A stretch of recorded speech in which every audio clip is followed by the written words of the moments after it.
Arestado ang isang lalaki matapos ireklamo ng panggagahasa sa kambal niyang pamangkin sa Pangasinan. At babae patay matapos tumalsik mula sa sinasakyan tricycle at masagasaan ang paparating na truck sa Batangas. Naritong unang balita mula sa probinsya. Kalunos-lunos ang sinapit ng ginang na ito matapos masagasaan ng dump truck sa Padre Garcia, Batangas.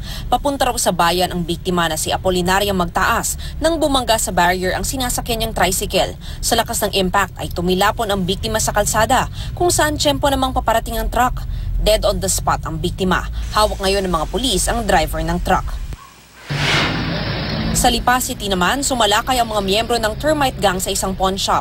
Sa investigasyon ng mga pulis, lumabas na dumaan sa kalapit na drainage ang mga salarin at naghukay papasok ng pawn shop. Pagdating sa loob, binaklas pa nila ang CCTV para hindi sila makuhanan at matapos nito'y nilimas ang laman ng vault ng pawn shop. Halos 60,000 pisong pera ang natangay ng mga salarin.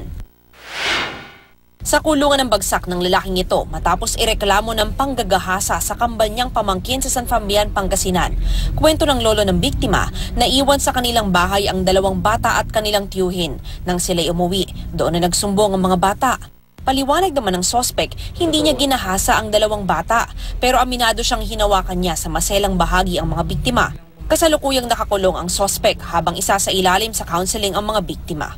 Para sa unang balita, Mav Gonzalez reporting.